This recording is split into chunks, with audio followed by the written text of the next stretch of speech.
எல்லாருக்கும் வணக்கம். உங்களுக்காக சொல்லிட்டு இருக்க என்னுடைய பெயர் இந்து. எல்லாரும் நல்ல உடல் நலத்துடனும் மனமகிழ்ச்சியுடனும் இருக்கணும். வாங்க நம்ம இன்னைக்கு சிந்தனை பெட்டகத்துல துரிதம் துயரம் கதையினுடைய 3வது பாகத்தை பார்க்கலாம். டாக்டர் சுந்தரராஜு தன் கையில ஒரு டானிக்க வச்சு மேலையும் கீழையும் பார்த்துட்டு இருக்க. அவருடைய இன்னொரு கையில இருக்கக்கூடிய டேப்லெட்டை அவர் மோந்து பார்த்துட்டு இருக்காரு. ஆப்போசிட்ல கொண்டிருக்கக்கூடிய இன்ஸ்பெக்டர் மதியும் சப் இன்ஸ்பெக்டர் பிரபுவும் கூட அதைத்தான் பண்ணிட்டு இருக்கிறாங்க. சுகுணாகிட்ட இருந்து வாங்கக்கூடிய டேப்லெட் டானிக், அதாவது சுகுணாவும் ராகவும் யூஸ் பண்ணிட்டு இருந்த டேப்லெட்டும் டானிக்கும் அங்க இருக்கு. அதே மாதிரி நித்யா இறக்கறதுக்கு முன்னாடி கன்சீவா இருக்கும் பொழுது நார்மல் டெலிவரிக்காக ஒரு டானிக் குடிச்சிட்டு இருந்தாங்கன்னு கணவன் சொல்லவே அதையும் வாங்கிக்கூடான்னு டேபிள்ல வச்சு செக் பண்ணிட்டு இருக்கிறாங்க. இதெல்லாம் பார்த்துட்டு இருக்கக்கூடிய இன்ஸ்பெக்டர் மாதிரி ஆப்போசிட்ல இருக்கக்கூடிய டாக்டர் சுந்தரராஜுவை பார்த்து, டாக்டர் சொல்லுங்க மேடம், எனக்கு ஒரு டவுட்டு. இந்த ரெண்டும் பார்க்கறதுக்கு வேற வேறையா இருக்கு. ஆனா இது எல்லாமே நார்மலா நம்ம மெடிக்கல் ஷாப்ல கிடைக்கிற மாதிரி தான் இருக்கு. இது ஜெனரலாவே டாக்டர்ஸ் எழுதி கொடுக்குற மாதிரி இருக்கு. இதனால இறந்துருப்பாங்கன்னு எப்படி நீங்க சொல்றீங்க? மேடம், இது எல்லாமே பார்க்கறதுக்கு ஒரிஜினல் மருந்து மாதிரி இருக்கு. ஆனா இதுல ஒரிஜினலா இல்லையா அப்படிங்கிறத நம்ம டெஸ்ட்டுக்கு கொடுத்தா தான் முடியும். ஆல்ரெடி நம்ம ராகவனுடைய பிளட் சாம்பிளையுமே சுகுணாவோட பிளட் சாம்பிளையுமே மும்பைக்கு அனுப்பியிருக்கோம். அது எப்படி 1 or 2 டேஸ்ல கண்டிப்பா கிடைச்சிரும். அது வந்ததுக்கு அப்புறம் தான் நமக்கு இந்த மருந்தோட உண்மையான விஷயம், சீரியஸான விஷயம் என்னங்கிறது தெரிய வரும். நம்ம அதுக்குள்ள ஒரு அப்ரூவல் வாங்கி இதை நம்ம லோக்கல் லேப்லேயே டெஸ்ட் பண்ணி பார்க்கலாம். இதில் ஏதாவது ஹார்ம்ஃபுல்லான விஷயம் இருந்துச்சு அப்படின்னா நம்ம என்னன்னு கண்டுபிடிக்கணும். அதுக்கு முன்னாடி இந்த மருந்தெல்லாம் எங்கிருந்து கிடைக்குதுன்னு நமக்கு தெரியணும். டக்குன்னு சப் இன்ஸ்பெக்டர் பக்கமா திரும்பின இன்ஸ்பெக்டர் மதி, பிரபு சொல்லுங்க மேடம், இந்த மருந்தினுடைய கம்பெனி எங்கன்னு கேளுங்க. பின்னாடியே அட்ரஸ் போட்டிருப்பாங்க, அந்த இடமான்னு போய் செக் பண்ணுங்க. அப்படியே ஆமாண்ணா லைசன்ஸை செக் பண்ணி அவங்களோட மேனுஃபேக்சரிங் என்னன்னு பாருங்க. எனக்கு இமிடியேட்டாக கான்டாக்ட் பண்ணுங்க, நானும் வந்து ஜாயின் பண்ணிக்கிறேன். ஓகே மேடம், கான்ஸ்டபிளை கூட்டுக்குங்க. இது ரொம்ப சீரியஸான விஷயம். பார்த்து நல்லா செக் பண்ணுங்க. கொஞ்சம் வெளியில் தப்பாக போனால் கூட எல்லாருமே சேர்ந்துக்கிட்டு நம்மளை உண்டுலேன்னு பண்ணிடுவாங்க. புரியுது மேடம், நான் பார்த்துக்கிறேன் சொல்லிட்டு பிரபு அந்த சாம்பிள் எல்லாத்தையுமே ஃபோட்டோ எடுத்துக்கிட்டு அங்கேருந்து கிளம்புறாரு. மறுபடியும் டாக்டரும் இன்ஸ்பெக்டர் மதியுமே மாற்றி மாற்றி பார்த்துட்டு இருக்காங்க. டாக்டருக்கு அதில் ஏதோ சந்தேகம் இருக்குது. இதில் கண்டிப்பாக கலப்படம். இதனால தான் அவங்க இப்படி ஆயிருக்கணும். நார்மலாக கிடைக்கிறதாவே இருந்தாலும் ஏன் இப்படி ஆகுது அப்படிங்கிற எண்ணத்தில் அதை பார்த்துட்டு இருக்கும் பொழுது வெளியிலேருந்து பியூன் ஒருத்தர் எட்டி பார்த்து, டாக்டர் திரும்பி பார்த்த டாக்டர், சொல்லுங்க, ஒரு எமர்ஜென்சி கேஸ் வந்திருக்கு டாக்டர். நீங்கள் இமிடியேட்டாக ஐசியூக்கு வர சொல்லி டாக்டர் முரளி கால் பண்ணாரு. அப்படியா, இதோ வந்துடுறேன். டாக்டர் எந்திரிச்சு இன்ஸ்பெக்டர் மதியை பார்த்து, மேடம் கேஸ் ஒன்று வந்திருக்கு, நான் பாட்டு வந்துடுறேன், நீங்கள் வெயிட் பண்ணுங்க. ஓகே சார், நான் வெயிட் பண்ணுறேன் சொல்லிட்டு அவர் அங்கே போகவே இன்ஸ்பெக்டர் மதி மறுபடியும் அந்த டேப்லெட்டு மருந்து எல்லாத்தையும் உத்து பார்க்க ஆரம்பிக்கிறா. அப்போ தான் அந்த டானிக்னுடைய மேலே இருக்கக்கூடிய கவரில் எழுதியிருக்கக்கூடியதுக்கு கீழே லாஸ்டில் இருக்கக்கூடிய ஒரு லைன் மதியோட கண்களை இருக்குது. அதை பார்க்கும் பொழுது மதிக்கு இன்னும் சந்தேகம் அதிகமாயிட்டே போகுது.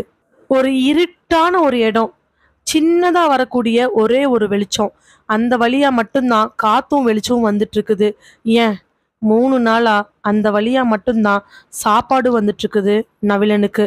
நவிலன் அந்த ரூம்ல செவுத்தோரமா அப்படியே ஒரு மாதிரி மயங்கி கிடக்குறான். பக்கத்துல அவன் சாப்பிட்ட அப்படி இப்படின்னு கிடக்கக்கூடிய இடம், அதே மாதிரி அங்கங்க கிடைக்கக்கூடிய பிளாஸ்டிக் பேப்பர்னு அவனுடைய இடமே குப்பையா இருக்கிற மாதிரி இருக்கு. கை கால்கள் எல்லாத்துலேயுமே பலமான அடி. அவனை யாரோ நல்லா அடிச்சிருக்கிறது தெரியுது. அந்த ரூம்ல 10க்கு 10 ரூமு, ஒரே ஒரு கதவு, ஒரே ஒரு ஜன்னல். அந்த ஜன்னலுக்கு மேலே இருக்கக்கூடிய ஒரு சின்ன ஓட்டம் மூலமாக தான் காத்தும் அந்த வெளிச்சம் வந்துட்டு இருக்குது. லைட்டு வேற எதுவுமே கிடையாது. 3 நாள், 2 நாள் நைட்டு முடிஞ்சு 3வது நாள் நைட்டு வரக்கூடிய நேரம். அவனுமே கண்ணை இறுக்கி மூடிட்டு இருந்து இப்போதான் மயக்க நிலையிலேருந்து கண்ணை திறந்து பார்க்குறான். கண்ணை திறந்து பார்த்தவனுக்கு தொண்டை ஃபுல்லாக வறண்டு தாகம் எடுக்க ஆரம்பிக்குது. சுற்றி முற்றி எல்லா பக்கத்துலேயும் தேட ஆரம்பிக்கிறான். சுற்றி முற்றியும் பார்த்ததுல ஒரு ஓரமாக ஒரு கால் வாட்டர் பாட்டில் தண்ணி கிடக்குது. அது எப்போ வந்து விழுந்ததுலாம் தெரியாது. ஆனால் வேக வேகமாக எந்திரிச்சு போய் அந்த தண்ணி எடுத்து குடிச்சிட்டு அவன் ஒரு மூச்சு விட்டுட்டு சுற்றி பார்க்குறான். சின்னதாக இருக்கக்கூடிய அந்த ரூமில் அவனுக்கு என்ன பண்ணுறதுன்னு தெரில. இப்படி வந்து மாட்டிக்கிட்டமேனு ஒரு வேதனை தான். அந்த கதவை இழுத்து இழுத்து பார்க்குறான், அவனால் இழுக்கவே முடியல. ஜன்னலையாவது திறக்க முடியுமான்னு பார்க்குறான், அப்பையும் முடியல. பழைய காலத்து வீடு மாதிரி இருக்கு. ஜன்னல் மரத்தினால் ஆனது தான், ஏன் கதவு கூட மரத்தினால் ஆனது தான். கதவை திறக்கிறது அவ்வளோ பெரிய சாதாரணமான விஷயம் இல்லை. அந்த காலத்து நாதாங்கி இல்லையா, திறக்க முடியல. கதவுகளுக்கு இடையில இருக்கக்கூடிய ஓட்ட வழியா அவன் பார்க்கறான், அங்க சுத்தி யாருமே கிடையாது. அந்த இடத்துல அவன் இருக்கக்கூடிய ரூமுக்கு முன்னாடி பெரிய வெரண்டா மாதிரியான ஒரு அமைப்பு. அதுல நிறைய பக்கம் டேபிள் போட்டிருக்க. அதை ஒரு டேபிள் மேல அவனோட பேக் நல்லாவே தெரியுது. அவனோட பேக்குள்ள தான் அவனுடைய எல்லா விதமான மொபைல், சார்ஜரு, ரெக்கார்டர்னு எல்லாமே இருக்குது. இந்த கதவை திறந்தா போதும், அவன் வேகமா ஓடி போய் அந்த பேக் எடுத்துட்டு வந்து தன்னோட ரூமுக்குள்ள வச்சுக்கிட்டு, கண்டிப்பா அதுல இருக்கக்கூடிய ஃபோனை வச்சு யாராவது மூலம் காண்டாக்ட் பண்ணி அவன் எப்படியா தப்பிச்சிருவான்.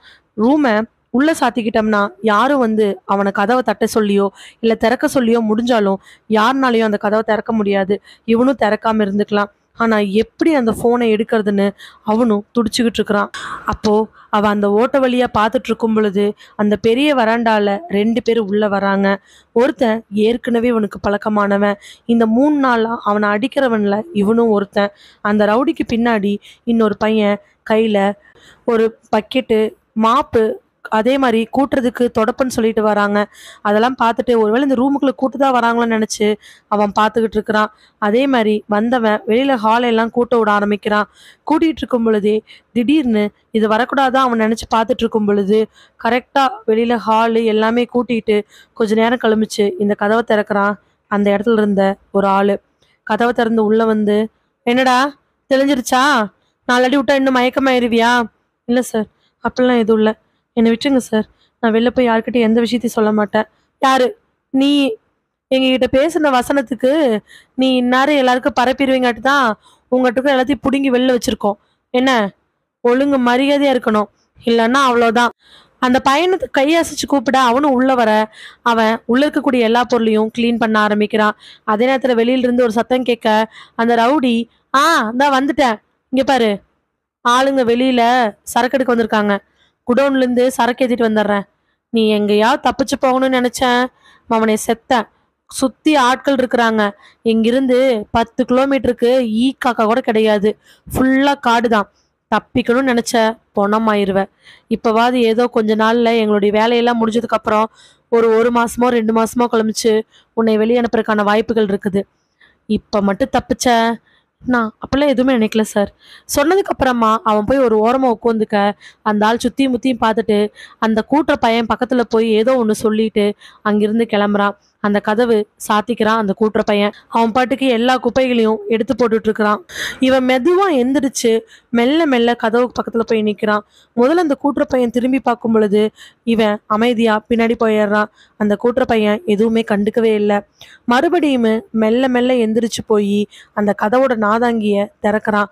அந்த கதவு திறக்கப்படுது. எல்லா கதவை திறந்து அவன் ஒரு எட்டு வைக்கலாமான்னு யோசிக்கும் பொழுது கூட்டுற பையன் திரும்பி பார்க்க அவன் என்ன பண்றன்னு தெரியாம அப்படியே உயிர் போக நிக்கிறான்.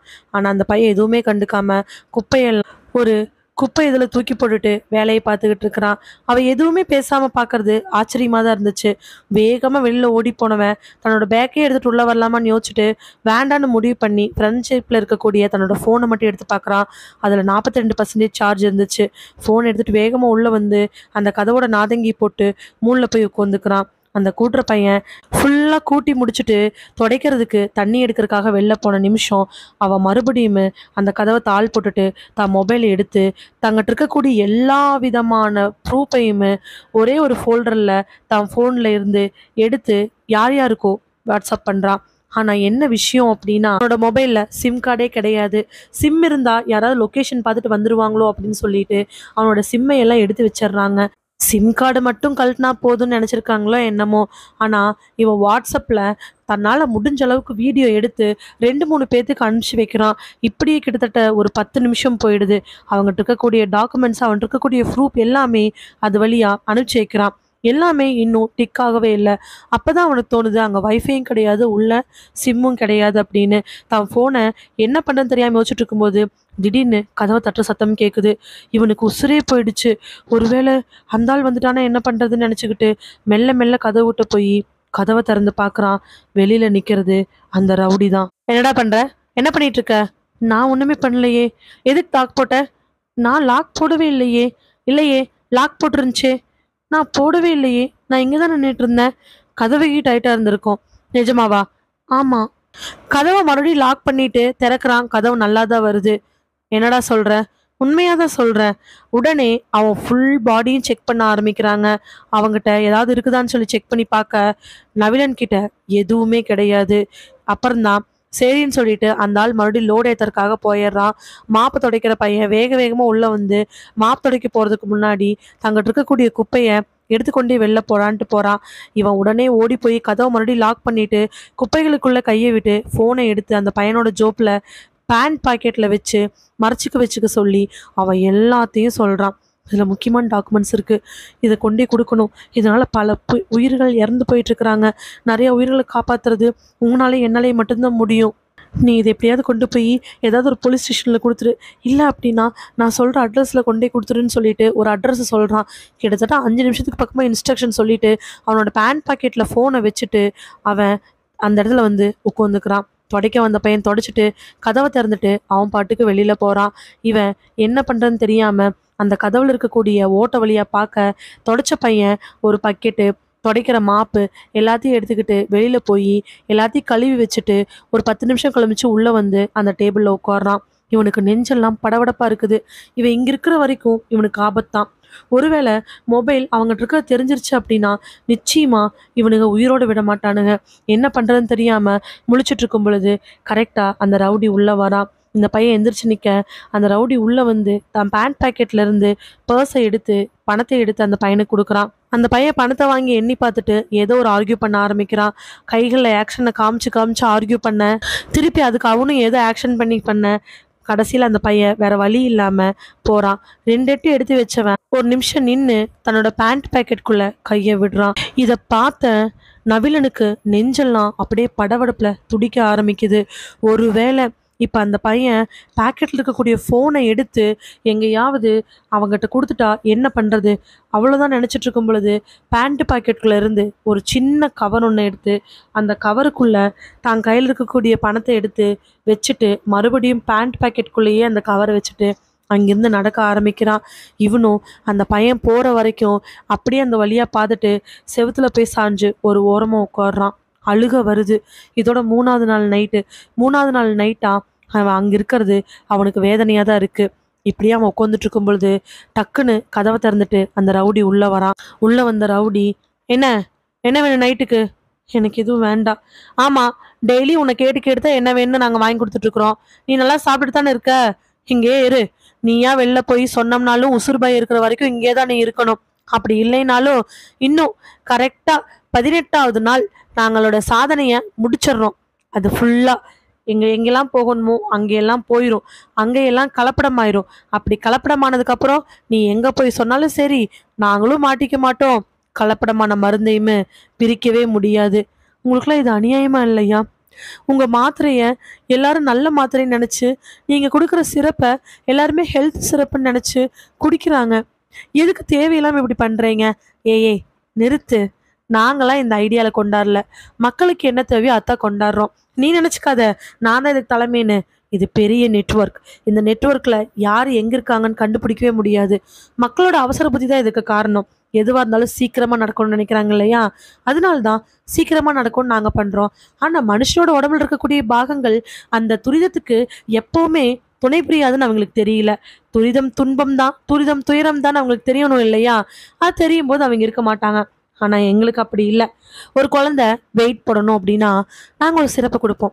அது குடிக்கும், அது வெயிட் போடும், நிச்சயமாக வெயிட் போடும். திரும்ப மறுபடியும் எங்கேட்டு தான் வருவாங்க. ஆனால் அதோட ஆயுசு குறைஞ்சிக்கிட்டே போகும்.